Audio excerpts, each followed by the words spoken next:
मैं बताऊँ, ये लास्ट हमने जो है चैप्टर 8 पढ़ा है उसमें अभी किसी को डाउट है?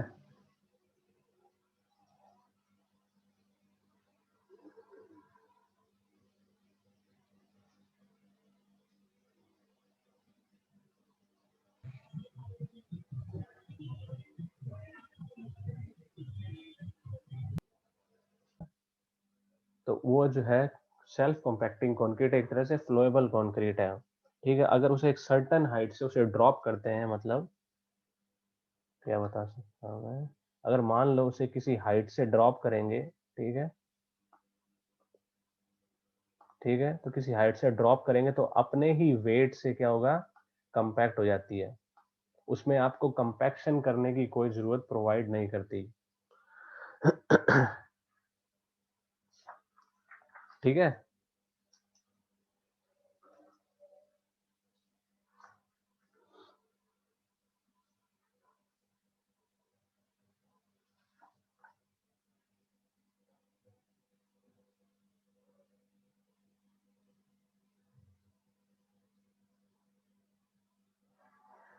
अगला है हमारा चैप्टर 9। ठीक है, चैप्टर 9 भी बेसिकली हमारा पूरा थ्योरी है। ठीक है, कि हम कंक्रीट को, जो हमारी सीमेंट है, सबसे पहले कि भाई उसको स्टोर कैसे करते हैं। तो कंक्रीट को स्टोर कहाँ करेंगे, किसी वेयर हाउस में स्टोर करेंगे, क्योंकि सीमेंट को किसी वेयर हाउस में स्टोर करते हैं। अब सीमेंट को जब स्टोर करेंगे तो हम सरफेस पे नहीं रखेंगे, उसे सरफेस से थोड़ा ऊपर करके किसी फट्टे पे रखेंगे। ठीक है, तो सरफेस से थोड़ा ऊपर रखेंगे। तो बेसिकली ये हो गया। अब सीमेंट रखने के लिए हमें सबसे इम्पोर्टेंट फैक्टर क्या चाहिए, वहां पे मॉइस्चर ना हो, क्योंकि अगर मॉइस्चर होगा तो हमारे लंप फॉर्मेशन होना स्टार्ट कर जाते हैं। ठीक है, उसके बाद में जो है हमारा, जो उसमें कोई सीलन ना आए किसी भी तरह की, जो हमारा स्टोरेज हाउस है, ठीक है, उसमें विंडोज प्रेजेंट हो ताकि कोई मॉइस्चर हो तो रिमूव हो जाए। फ्लोर जो है थोड़ा थिक हो, मतलब जो भी हो हमारा, मतलब फ्लोर जो बना हो, ठीक है, वो किस तरह से थोड़ा बहुत थिक हो। ठीक है, हमारा जो हमारा वेयर हाउस हो या जो भी हो, उसमें हम एक सर्टेन परसेंटेज ऑफ सीमेंट के जो भी हमारा है उसको स्टोर कर सकें। ठीक है, ठीक है, और जो फ्लोर होगा हमारा वेयर हाउस का, वो ऐसा होना चाहिए कि ताकि हम डायरेक्टली उसे हमारे जो सीमेंट के जो, मतलब क्या बोल सकते हैं, सीमेंट के बैग्स है, उसे इजीली ट्रांसपोर्ट कर सकें। ठीक है, कि हमें ज्यादा कोई लिफ्टिंग ना करनी पड़े, हम डायरेक्टली उसे ट्रांस मतलब इजीली उसे किसी ट्रक्स में ट्रांसपोर्ट कर सकें, ऐसे कर सकें इजीली, जो है हम उसके साथ जो है इजीली उन्हें उठा के इजीली उन्हें कहीं भी हमारी ट्रांसपोर्टेशन साइट पे पहुंचा सके। ठीक है, बेसिकली ये स्टोरेज का मेन है। ठीक है, उसके बाद है बैचिंग। बैचिंग में आपको ही पता है, मुझे पता है, हम बैचिंग करते हैं वेट के रेस्पेक्ट में या वॉल्यूम के रेस्पेक्ट में। मतलब एग्रीगेट को वेट के रेस्पेक्ट में ले लेंगे या वॉल्यूम के रेस्पेक्ट में ले लेंगे, उनको मिक्स कर लेंगे। ठीक है, उसे बोल देंगे मिक्सिंग। अब ट्रांसपोर्टेशन कर देंगे जो भी हमारी जो कंक्रीट होगी। ठीक है, बैचिंग कहाँ पे होती है, ये रेडी मिक्स कंक्रीट प्लांट पे ही होती है, आरएमसी प्लांट पे। तो वहां पे क्या होगी, हम बैचिंग कर लेंगे, कंक्रीट को मिक्स बना लेंगे और उसे ट्रांसपोर्ट कर देंगे। अब हमने ये भी देखा कि ट्रांसपोर्ट करते समय मिक्सिंग होती है या साइड पे मिक्सिंग होती है।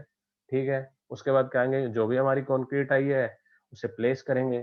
तो प्लेस करने के लिए सबसे पहले हमें क्या चाहिए, जैसे हमें कॉलम बनाना है और हमारे पास किसी ने ट्रक में कंक्रीट भेज दी किसी साइड से, तो भाई ये तो ट्रक आ गया मान लिया। ठीक है, अब आ गया, हमें इसमें कॉलम बनाना है। तो सबसे पहले हम कॉलम बनाने के लिए क्या करेंगे, एक फॉर्म वर्क अप्लाई करेंगे। फॉर्म वर्क कहने का मतलब है जो मोल्ड जो हमने बनाई है। ठीक है, उसके चारों तरफ मोल्ड लगा दी। ये हमारी है कॉलम की मोल्ड। ठीक है, ये नीचे तक डीप जा रही है वो तो हम नहीं बता रहे हैं। ठीक है, और इससे हम फॉर्म वर्क लगा लिया। अब इसमें हम क्या करेंगे, इसमें कंक्रीट की प्लेसिंग, रीइंफोर्समेंट पहले से ही अंदर लगा के बांध लेते हैं। ठीक है, रीइंफोर्समेंट आप समझ लो पहले से ही अंदर है। ये रीइंफोर्समेंट मान ली, ये अंदर की तरफ है, और ये इसकी टाई अप बार आ गई।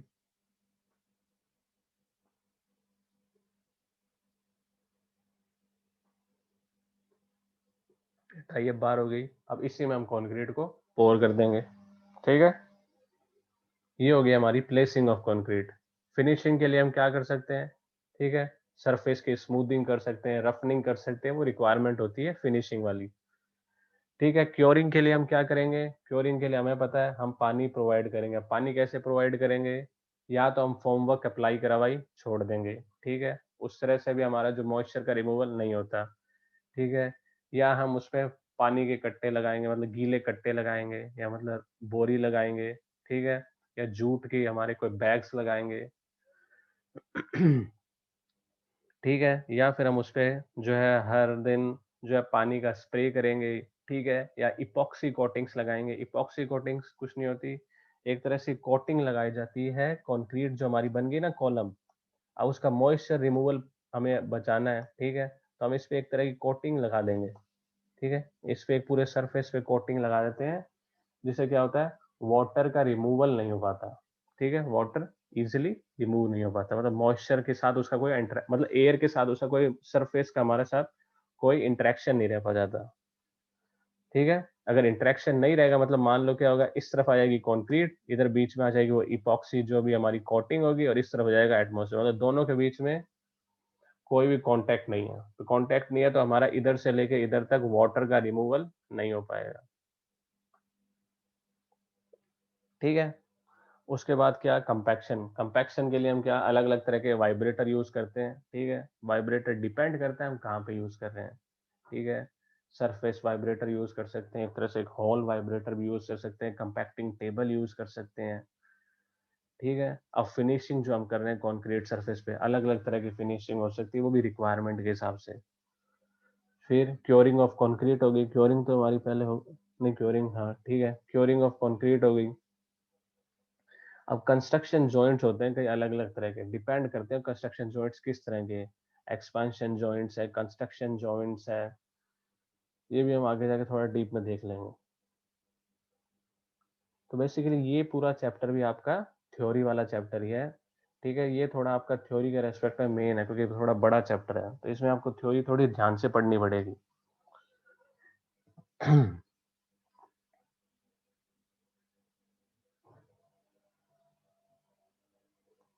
ठीक है, तो हमारे को पता है कंक्रीट बनाने में हम यही ऑपरेशन होता है। सबसे पहले क्या आ जाता है, स्टोरेज। सबसे मेन फंक्शन क्या है, स्टोरेज, तो सबसे पहले वही पढ़ते हैं। ठीक है, स्टोरेज सबसे मेन फंक्शन है, क्योंकि सीमेंट अगर आपने अच्छी तरह से स्टोर नहीं करी तो उसमें क्या होगा, मॉइस्चर एब्जॉर्ब कर लेगी, लम्प्स का फॉर्मेशन हो जाएगा। ठीक है, if water absorption rate does not affect the quality of, अब वाटर एब्जॉर्प्शन मोर देन 5% हो गया तो सीमेंट क्या हो जाएगी, अनफिट फॉर यूज।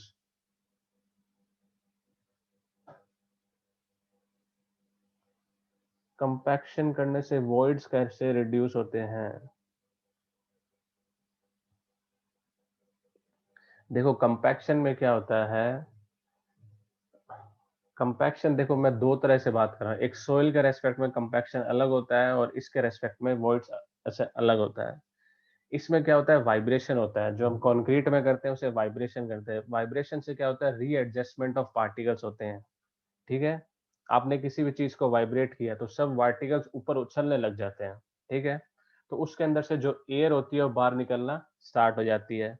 ठीक है, जो भी वॉइड्स के अंदर प्रेजेंट आपने जो भी कंक्रीट बनाई है सरफेस में, उससे वॉइड्स जो एयर होती है वो ऊपर निकलनी स्टार्ट हो जाती है। ठीक है, सबसे पहले आपके वॉइड्स के अंदर से एयर रिमूवल हो जाता है। ठीक है, उसके बाद क्या होगा, जो आपका क्या बोल रहे हैं, अब जो पार्टिकल्स उछलते हैं तो ठीक है, अब क्या होंगे, अब हैवी पार्टिकल सेटल डाउन करेंगे, उसके बीच में जो आपका जो मिक्स बना हुआ है एक तरह से, उसके अंदर जो वॉइड्स के अंदर जो प्रेजेंट होंगे पार्टिकल्स, छोटे पार्टिकल्स होंगे, वो फिलअप करना स्टार्ट हो जाएंगे। तो एक तरह से क्या होगा कि जो आपके जो वॉइड्स होंगे जो प्रेजेंट होंगे एयर के रिमूवल से या किसी भी तरह से, जो आप फिलअप नहीं हो पाए। ठीक है, तो वो क्या होंगे, अब जो पार्टिकल्स जो रिमूव हुए हैं एयर के, अब उनसे जो अब हमारे जो छोटे पार्टिकल उनसे फिलअप होना स्टार्ट हो जाते हैं, तो उसे बोलते हैं वाइब्रेशन। ठीक है, सोयल के अंदर जो होता है कंपैक्शन, कंपैक्शन के अंदर सोयल के अंदर क्या होता है कि हम मिट्टी लेते हैं और मिट्टी को जोर जोर से मारते हैं।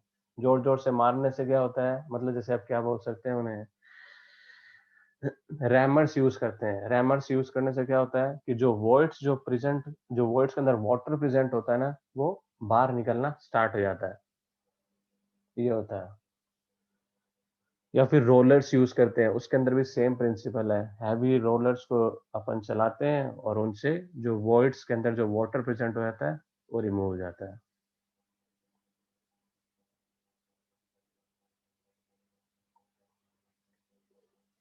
ठीक है, अगर 5% से ज्यादा होगा तो हमारी सीमेंट अनफिट हो जाएगी। तो स्टोरेज और सीमेंट वेयर हाउस पे कैसे करेंगे, साइट पे कैसे करेंगे।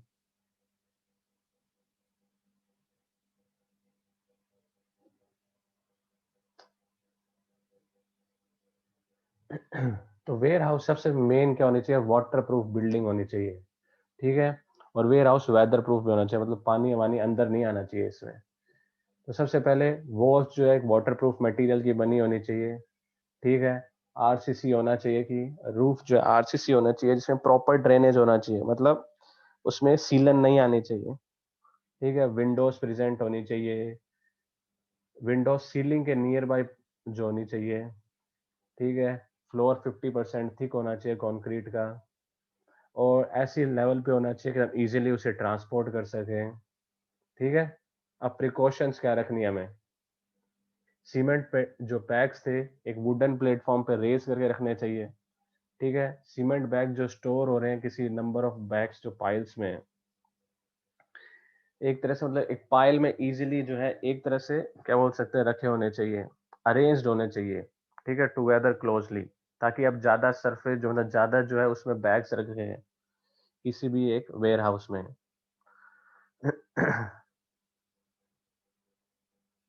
ठीक है, दो मतलब हमने जो लाइंस बनाई है बैग्स की जो प्लेस कर रहे हैं उनके बीच में एयर मतलब जो क्या स्पेस होना चाहिए ताकि एयर का वेंटिलेशन हो सके। अब उसने बोल रखा है कि हाइट ऑफ पाइल 2.7 मीटर से ज्यादा नहीं होना चाहिए, मतलब एक ही लाइन में 15 बैग से ज्यादा नहीं होने चाहिए। और विड्थ ऑफ द पाइल कितनी होनी चाहिए, 3 मीटर से ज्यादा नहीं होनी चाहिए। ठीक है, सीमेंट बैग जो है वो वॉल जो हमारी जो क्या बोल सकते हैं वॉल को टच नहीं करने चाहिए। ठीक है, एक मिनिमम गैप रहना चाहिए 30 सेंटीमीटर का। Cement bags should not be removed from only one tire but should be removed from 2 or 3 tires to avoid overtopping of cement bags। मतलब एक ही तरह से एक ही तरफ से मत रिमूव करो, एक साथ एक दो तीन लाइन जो है तीनों से रिमूव करो, ताकि किसी एक लाइन जो है किसी दूसरी लाइन के ऊपर आके ना गिर जाए, मतलब ओवरटॉपिंग ना हो जाए। सिंपल है ये, प्रिकॉशन क्या क्या याद रखने हैं।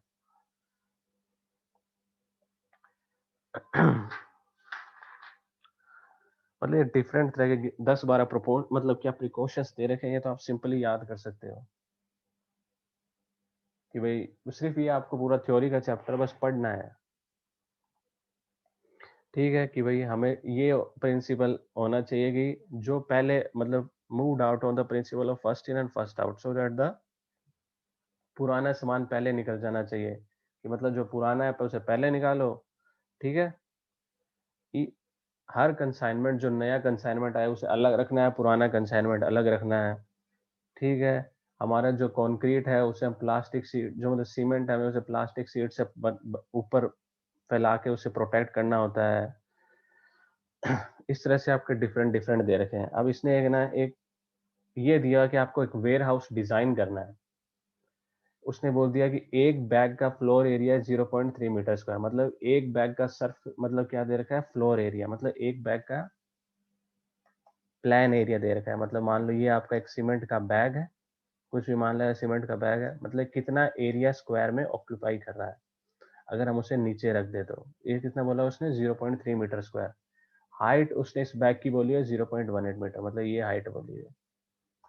ठीक है, maximum width of each pile की विड्थ कितनी बोली थी इसने, 3 मीटर, मतलब एक पाइल की विड्थ कितनी है 3 मीटर, मतलब एक लाइन में हम जो अरेंज कर रहे हैं उसकी 3 मीटर है, फिर कितनी आएगी दूसरी लाइन 3 मीटर की। इस तरह से ऐसे करके कुछ और रखा है इसने। मैक्सिमम हाइट बोल रखी है ईच फाइल की 2.7 मीटर, मतलब कितने बैग बोले थे उसने, 15 बैग। तो 15 बैग इंटू 0.18 करें तो कितना होता है 2.7 मीटर। ठीक है, और उसने एक चीज और बोली थी कि 30 सेंटीमीटर हर एक वॉल के सरफेस से पानी मतलब जो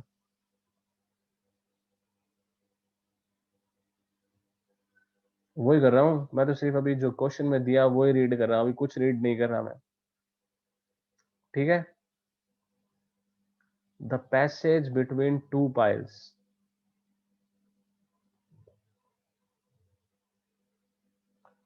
मेरे हिसाब से 1.02 मीटर होना था, इसने 102 मीटर लिख लिया। Clear distance between two piles, मतलब दो जो पाइल बने हैं उसके बीच में 1 मीटर तक का डिफरेंस होना चाहिए, वही लिखा हुआ है इसमें।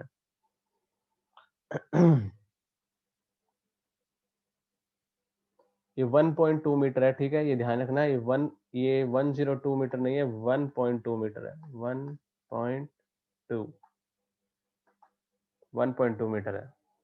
क्लियर डिस्टेंस एक्सटीरियर वॉल और पाइल के बीच में कितना होना चाहिए? 0.3 metre. Head room distance between top of the pile to the bottom of the ceiling के लिए बोल रखा है उसने 1 मीटर। मतलब जो यहाँ से लेके यहाँ तक का हमारा जो वो आएगी ना, फ्लोर आएगा या फ्लोर वॉल आएगी या सीलिंग आएगी, तो उसके बीच में कितना होना चाहिए? 1 मीटर का डिफरेंस होना चाहिए, 1 मीटर का। ये उसने पहले से एज्यूम कर लिया है, ठीक है। अब हमें बोला है कि एक जो बैग है, मतलब कि 1000 बैग हमें किसी भी सीमेंट के इंट्रोड्यूस करें किसी वेयर हाउस में, तो कितना एरिया प्रोवाइड करना पड़ेगा। अब आपको पता है एक बैग कितना एरिया कंज्यूम करता है? 0.3। 1000 कितने करेंगे, उससे आपको एरिया पता चल सकता है, ठीक है। तो हमें पता चल गया हमें 1000 बैग एकोमोडेट करने, एरिया एक बैग का 0.3 मीटर, ठीक है, हाइट है 0.18 मीटर, तो वॉल्यूम कितनी हो गई इसकी? 0.0054 मीटर क्यूब। मतलब volume occupied by 1 bag of cement is equal to जितना, ठीक है। तो 1000 बैग कितनी वॉल्यूम करेंगे? 54 मीटर क्यूब रखने के लिए। हम एक बैग में कितने रख सकते हैं? 15। हाइट ऑफ ईच पाइल कितनी बता रखी है हमने? 2.7 मीटर, ठीक है। तो अगर हाइट पता है हमें, तो लेंथ इंटू ब्रेड पता चल सकता है, मतलब एरिया पता चल सकता है। तो एरिया कितना हो गया? 20 मीटर स्क्वायर।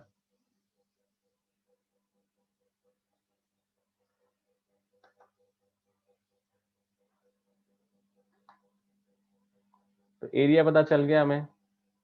मान लो हमने दो रोज इंट्रोड्यूस करी है, मतलब दो लंबी रोज प्रोवाइड करी है, तो ये कितना चाहिए हर एक रो में? 10 मीटर स्क्वायर का फ्लोर एरिया। मतलब टोटल एरिया है, उसके लिए हमने एरिया को 2 से डिवाइड कर दिया, इससे हमें कितना चल गया? 10 मीटर स्क्वायर। अब ईच फाइल की लेंथ कितनी होगी? अब हमें ईच फाइल की लेंथ निकालने के लिए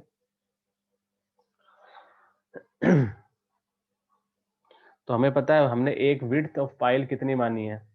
3 मीटर मानी है, ठीक है। ये दिखाता मैंने आपको, हमने 3 मीटर मानी है। ये देखो, maximum width of each pile, मतलब चौड़ाई एक पाइल की कितनी थी? 3 मीटर,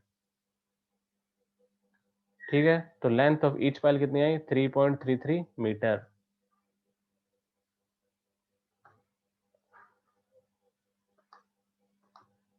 उसके बाद कितना distance between piles and outside wall, ये कितना हो गया? 0.3 मीटर।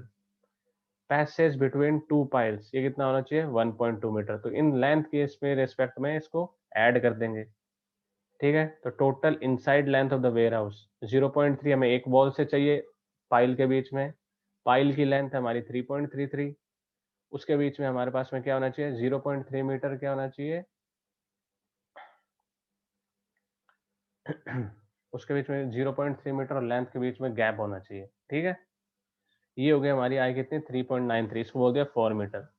अब विड्थ कितनी होनी चाहिए वेयर हाउस की? 0.3 मीटर प्लस 3 मीटर, प्लस उसके बीच में कितना? 1.2 मीटर का गैप होना चाहिए, प्लस 3 मीटर की फिर एक और लाइन होगी, क्योंकि हमने दो लाइन यूज करी है।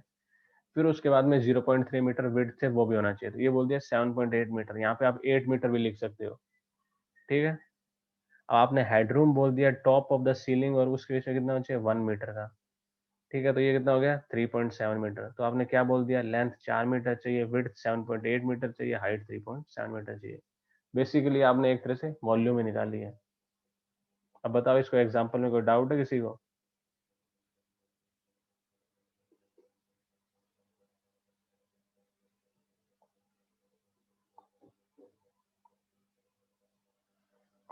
तो अगला हम स्टोरेज पहले किया था वेयर हाउस में, अब हम स्टोर कर रहे हैं किसी साइट पे। तो देखो, साइट पे स्टोर करने के लिए हमें सबसे पहले ये ध्यान रखना है कि हमारा वाटर जो है, सबसे पहले सीमेंट के लिए यही चीज है, वाटर कहीं से इंट्रोड्यूस ना हो जाए, ठीक है, अगर भी सीमेंट कहीं डैम्पनेस के कांटेक्ट में आया तो आपको जो है सीमेंट पूरा खराब हो जाएगा, फिर कोई काम का नहीं रहेगा वो। ठीक है, हमेशा यही ध्यान रखना है कि जो पुराना सीमेंट होगा उसको नीचे रखना है और हमारा जो फ्रेश सीमेंट है उसे ऊपर रखना है। सबसे पहले इसमें भी यही बोला है कि cement bag should be stored on a dry platform. वहां पे हम वुडन प्लेटफॉर्म कर रहे थे, इसमें ड्राई प्लेटफॉर्म। तो ड्राई प्लेटफॉर्म के लिए हम क्या कर सकते हैं, एक वुडन प्लेटफॉर्म पे यूज कर सकते हैं या प्लास्टिक की शीट बिछा के उस पे कर सकते हैं। इसमें ब्रिक मेसनरी भी लिखा हुआ है, सैंड एग्रीगेट लिखा हुआ है, above 15 centimetre above the ground. Fresh cement should not be piled over the previous load. मतलब पहले पुराने कट्टे होने चाहिए, के ऊपर जो है फ्रेश सीमेंट नहीं आनी चाहिए। फ्रेश सीमेंट नीचे आनी चाहिए, उसके ऊपर पुराने कट्टे आने चाहिए। ठीक है, cement should be use on first come first serve. जो पहले आएगी उसे पहले यूज किया जाएगा। ठीक है, number of bag stored should be sufficient for 1-2 days combustion. हमें जो है स्टोरेज जो साइट पे रखनी है वो 1 या 2 दिन तक ही रखनी है, ज्यादा नहीं रखनी है। ठीक है, piles of cement should B properly covered. मतलब प्लास्टिक शीट्स है, ट्रॉपलिन शीट्स है, टारपोलिन शीट्स है, हमें उन्हें कवर करके रखने हैं। ठीक है, और जहाँ पे भी वेट जो वेदर है वहां पे हमें temporary method of storage adopt नहीं करना है। ठीक है, अब इसमें ये बता रखा है कि स्ट्रेंथ ऑफ सीमेंट कैसे जो है टाइम के साथ कैसे रिड्यूस होती रहती है। अगर मान लो 3 मंथ पुरानी है तो उसमें कितना रिडक्शन ऑफ स्ट्रेंथ हो जाएगा, 20%। सिमिलरली 6 मंथ पुरानी है उसमें 30%। सिमिलरली ये देखते जाओ आपको, जैसे जैसे हम टाइम इंट्रोड्यूस कर रहे हैं हमारी सीमेंट की स्ट्रेंथ रिड्यूस होती जा रही है।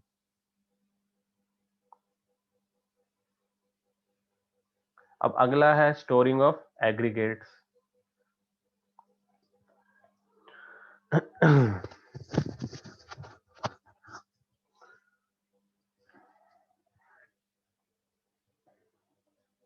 सबसे पहले हमें उसकी ग्रेडिंग मेंटेन रखनी होगी, क्योंकि हमने एग्रीगेट्स में पढ़ा क्या है, हमने उसकी सीविंग करी है, उनकी ग्रेडिंग करी है, सबसे मेन फैक्टर वही था। तो हमें उसकी ग्रेडिंग को यूनिफॉर्म रखना पड़ेगा, वाटर कंडीशन देखना पड़ेगा, जितना वाटर एब्जॉर्ब करना है उससे इम्प्रूव करना पड़ेगा, सेग्रीगेशन से। ठीक है, और हार्मफुल मटेरियल उसमें ना मिक्स हो एग्रीगेट्स में।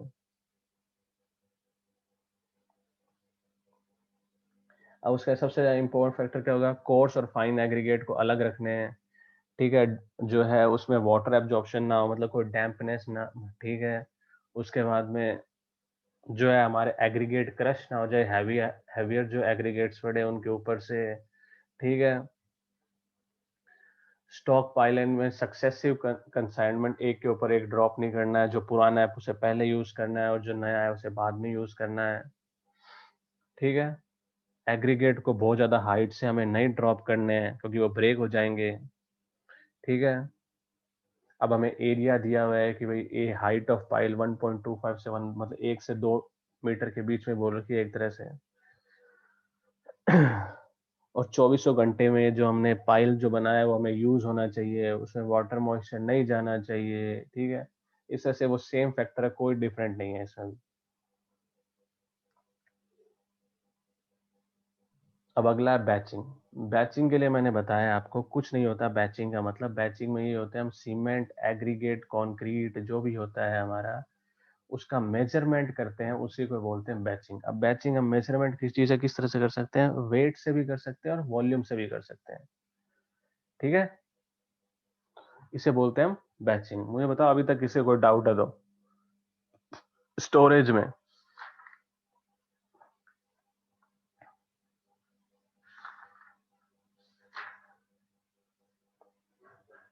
ठीक है, तो अब है हमारा सबसे पहले वॉल्यूम बैचिंग। वॉल्यूम बैचिंग मतलब सीमेंट को वॉल्यूम के रेस्पेक्ट में मेजर करना है। तो एक सीमेंट के कट्टे की वॉल्यूम होती है 35 लीटर।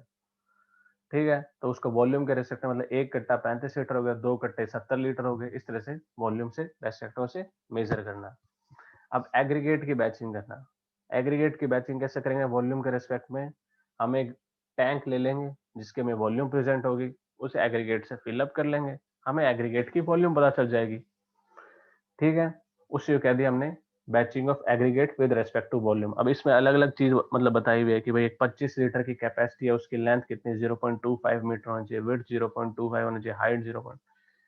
ठीक है, ये बताया हुआ है इसमें कि भाई उसको बोल देंगे हम बैचिंग ऑफ एग्रीगेट। अब उसने बताया हुआ है कि अलग अलग तरह की डायमेंशन की जो गेज बॉक्सेस बना रखे उनकी इतनी इतनी वॉल्यूम है। ठीक है, और अगर जब भी आप वॉल्यूम के रेस्पेक्ट में बैचिंग कर रहे हो तो आपको क्या कंसीडर करना है, बल्किंग। सैंड के रेस्पेक्ट में आपको बल्किंग कंसीडर करनी है, और जो अगर आप फाइन या कोर्स एग्रीगेट के रेस्पेक्ट में कर रहे हो तो वाटर एब्जॉर्प्शन और वो सब भी आपको कंसीडर करना है। ठीक है, वाटर मेजरमेंट में वॉल्यूम के रेस्पेक्ट में क्या करेंगे, सिमिलरली है कि हमें टैंक पता है, उसकी वॉल्यूम पता है, जितना वाटर ऐड करना है हमें उतना पता है। ठीक है, ये हो गया हमारा वाटर के रेस्पेक्ट में जो, तो मतलब वाटर कैसे मेजर करना है, एग्रीगेट कैसे मेजर करना है और कॉन्क्रीट कैसे मेजर करना है, सब चीजें पता चल गई। अब एक क्वेश्चन है नीचे, मतलब calculate the quantity of water to be mixed per bag of cement in cement water ratio दे रखी है 1:2:4 by volume with water cement ratio दिया हुआ है 0.5 by weight. Aggregate available are site are dry with absorption capacity of fine aggregate की दे रखी है 1.2%, course की दी हुई है 1.8% by वॉल्यूम। तो सबसे पहले क्या करना पड़ेगा हमें, जो हमारी जो है क्या बोल सकते हैं कि हमें कितनी जो है हमें ये कंक्रीट हम बना रहे हैं। अब हमें देखो इसमें ये ऊपर वाली चीज तो जो दी हुई है इसने वही लिखा हुआ है। हमें पता है कि एक बैग ऑफ सीमेंट की वॉल्यूम कितनी है 35 लीटर।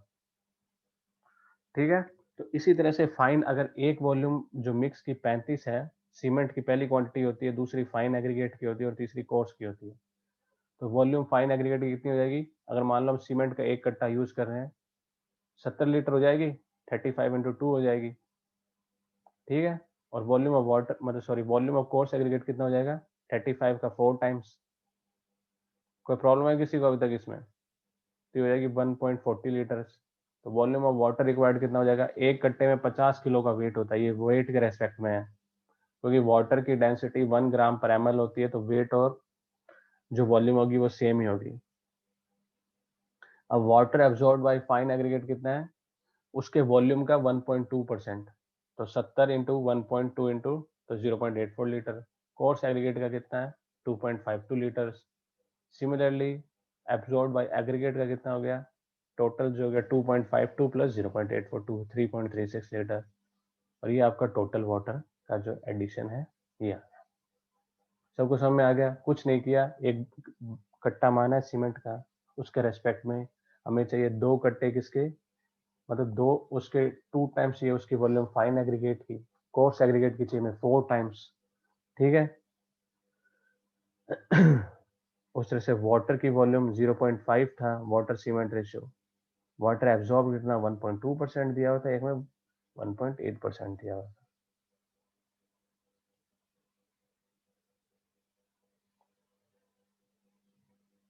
अगला है वेट बैचिंग। अब हमें पता है एक सीमेंट एक कट्टे का वेट कितना होता है 50 किलो। बैचिंग ऑफ वेट में क्या करेंगे, मशीन यूज कर लेंगे, स्प्रिंग बैलेंस यूज कर लेंगे, उससे वेट को मेजर कर लेंगे। ठीक है, अब बस हमें प्रिकॉशंस याद रखने, कोई बोल रहे कि आपको वेट बैचिंग के प्रोपोर्शंस क्या होने चाहिए, जो मशीन यूज कर रहे हैं वो लेवल ग्राउंड पे रखी होनी चाहिए। जो भी हम बकेट यूज कर रहे हैं मतलब वेइंग के लिए, उसमें कोई पहले से कोई जो है हमारा पार्टिकल्स पहले से प्रेजेंट नहीं होना चाहिए। ठीक है, पहले से हमें कैलिब्रेट करनी पड़ेगी मशीन को, हमारी वेट सही रिजल्ट दे रही है। ठीक है, बस वही है। और हमें हर एक डाटा मेंटेन करना है, रिकॉर्ड करना है। और बैचिंग किस तरह से कर सकते हैं, मैनुअल बैचिंग कर सकते हैं, सेमी ऑटोमेटिक कर सकते हैं, पूरी तरह से ऑटोमेटिक कर सकते हैं। अब मिक्सिंग का मतलब क्या है, अब हमें ये पता चल गया कि हमने एग्रीगेट सीमेंट और जो एग्रीगेट और सीमेंट को एक तरह से और वाटर को वॉल्यूम या वेट के रेस्पेक्ट में स्टोर कर लिया। अब हमें कितनी एक सीमेंट के में 1 मीटर क्यूब सीमेंट बनाने के लिए हमें इतनी इतनी रिक्वायरमेंट हमें पता चल रही है। ठीक है, तो हम क्या करेंगे, उनको उतनी उतनी रिक्वायरमेंट में स्टोर कर लेंगे, फिर उन्हें मिक्स कर लेंगे। ठीक है, और उसे बोल दिया हमने मिक्सिंग। ठीक है। अब मिक्सिंग किस तरह से कर सकते हैं, अपन हैंड मिक्सिंग कर लें, अपने ही हाथों से लगे हुए मिक्सिंग कर लें, या मशीन को डाल दें, मशीन में डाल दें और मशीन से मिक्सिंग कर लें। मेन मिक्सिंग क्या है, ताकि एक होमोजीनियस मिक्सचर बनाने का मेन मुद्दा यही है कि हम एक होमोजीनियस मिक्सचर बना लें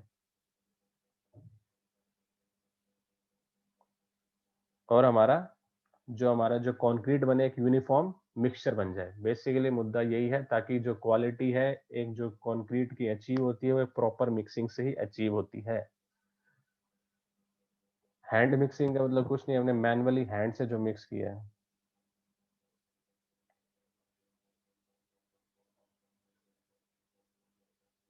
ठीक है, ट्रॉवल ले ली, अपने हाथ से मिक्स कर रहे हैं, ट्रॉवल लेके उसे मिक्सिंग कर, उसे बोल दिया हैंड मिक्सिंग। मशीन के द्वारा जो मिक्सिंग होती है उसे बोल दिया मशीन मिक्सिंग। अब इसमें क्या हुआ है, इसमें यही बताया हुआ है कि भाई हमें जो है मिक्सिंग जो कर रखे हैं उसको अलग अलग करके मिक्सिंग कर लें, क्योंकि बहुत ज्यादा अगर पार्टिकल्स मिक्स कर रहे हैं तो हम अपने हैंड से मिक्स नहीं कर पाएंगे। ठीक है, अब इसने मिक्सिंग के लिए कुछ कुछ हमें गाइड दिया कि इस तरह से हम मिक्स कर सकते हैं। कि सबसे पहले सरफेस एरिया क्लीन कर लो, वहां पे जहाँ पे भी आप मिक्स कर रहे हो। ठीक है, जहाँ पे भी मिक्स कर रहे हो उसको एक सबसे सारी चीजें उसको एक कॉन शेप में बना लो, कॉन शेप में बना के उसके बीच में एक वेज बना लो। वेज बनाने के लिए उसके बाद उसमें वाटर ऐड कर दो, वाटर ऐड करने के बाद में हम उसको ऊपर वो पूरी वेज को क्लोज कर दो। क्लोज करने के बाद धीरे धीरे उसे मिक्स करना स्टार्ट करो।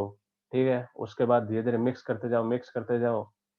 फिर क्या, थोड़ा सा वाटर और ऐड करो, फिर उसके बाद दोबारा मिक्स करो, फिर थोड़ा वाटर और ऐड कर लो, और धीरे धीरे पूरा वाटर ऐड करके पूरा मिक्स कर लो।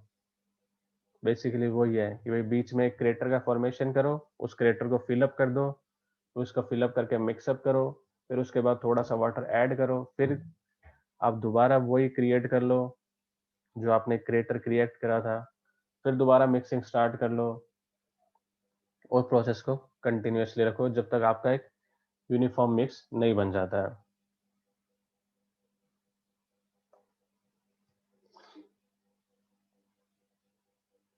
और दूसरा मशीन मिक्सिंग, किसी मशीन के द्वारा मिक्स जो कर रहे हैं उसे बोल देंगे मशीन मिक्सिंग।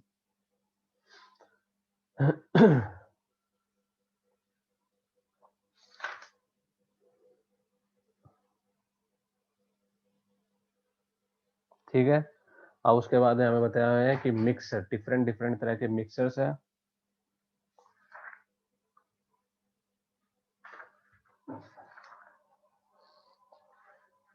तो मिक्सिंग वाला हम जो है नेक्स्ट क्लास में देख लेंगे। अभी तक किसी को डाउट है?